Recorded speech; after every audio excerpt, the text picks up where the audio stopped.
Hey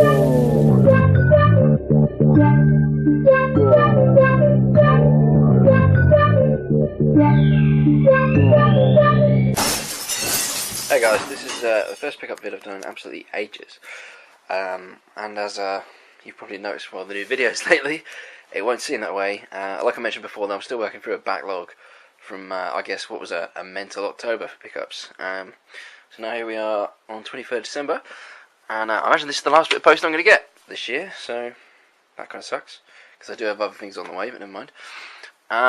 These two little rascals are both from Canada, so let's take a look at them one by one. And, oh god, I slashed the ends, I don't figure this out now. Typical. Excuse me. Okay, so this first one is, the case is a bit fucked up, which immediately annoys me. The Mark of Cree for PlayStation 2. Now, let's just check this complete so it won't further frustrate me. And in good shape. Yeah, it's pretty good. Yeah, this is, I know a lot about this actually. I think it's a third-person action-adventure game. Received really good reviews back in the day, but it kind of slipped under the radar. For me at least. I don't know if it did for a lot of other people, but, yeah, as usual, there's not a lot I can say about this one. It's not really an impulse purchase, because I saw this in GameStation for about £7. I was wondering why it was £7. I checked on my little 60Hz list that I've produced and put on my mobile phone, if anyone wants that, if anyone has the same problems I do.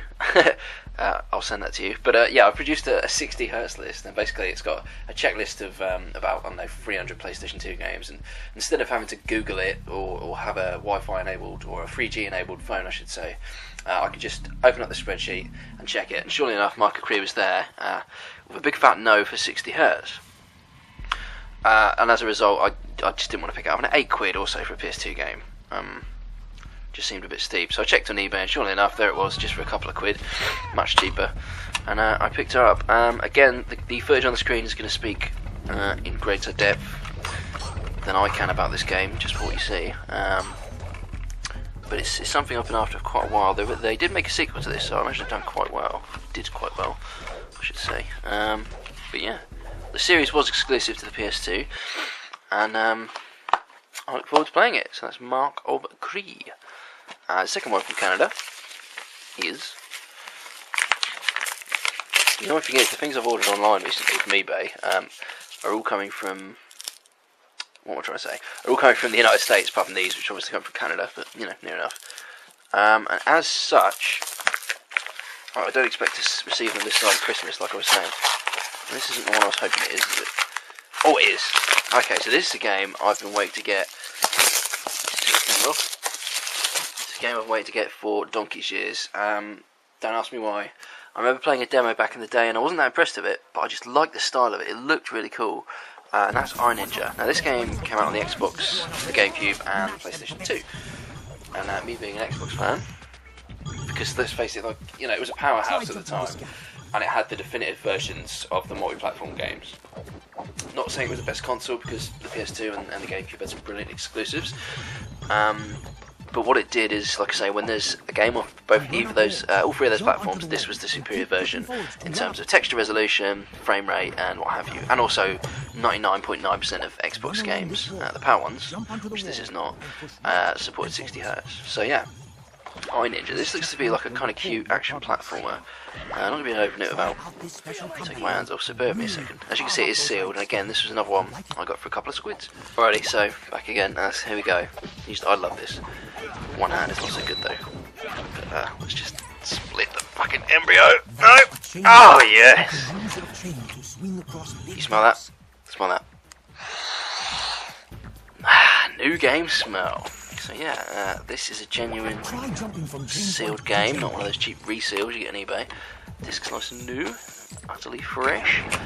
But yeah, I really look forward to playing this. The reason it's the American version is that there was anyone I could find on eBay, and I've got the sneaking suspicion actually that it didn't come out in Europe on the Xbox. It did on the GameCube and the PS2, but I didn't want either of those, so I had to get it from America, and so I have. So again, footage on the screen.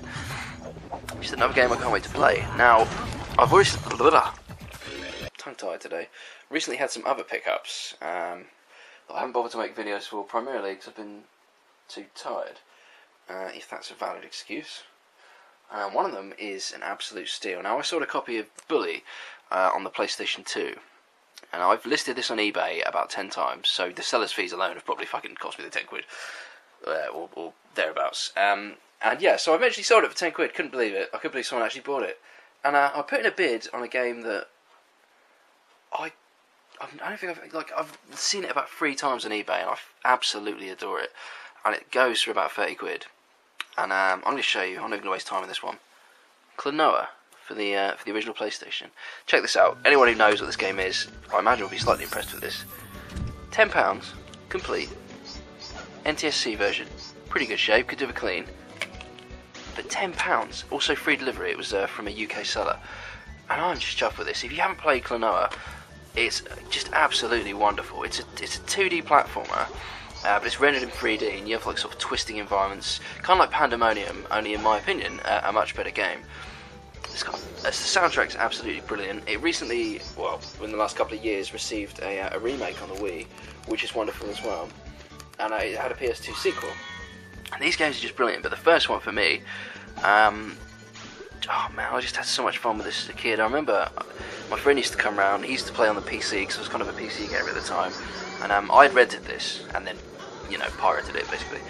So I've never actually owned it. Anyway, so I'd happily be playing this cutesy, sort of girly Klonoa game, and having so much fun with it, while he was there sort of tearing up zombies in Carmageddon 2, which in itself is a great game. But I always just have that memory, and he always laughs about it. Like, whenever I get pissed off at a game, he sort of says, oh man, is it worse than Klonoa? Because Klonoa for me as a kid was the measuring stick for frustrating games, because I fucking screamed and threw shit across the room, getting so angry at constantly dying in this game. But at the same time, it's a brilliant game, and I got right to the end boss, and I tell you what, the soundtrack was so good, and in spite of all that anguish and torment and frustration, the reason I wanted to complete it, other than the fact that it's a good game, the reason I wanted to complete it was because the soundtrack was so good, and I'd read online that you could actually unlock a music box, aka music player for the soundtrack at the end of the game if you completed it. So I tried, hours and hours and hours, and I never actually accomplished it. So that's my new goal, and that's what I'm going to do on this version. If you haven't played this, which I guess is probably quite likely, just watch some videos online, and if you like what you see, seek it out, or seek out the PS2 version because it's cheaper, or even the Wii remake because that's cheaper. But it's just a brilliant game.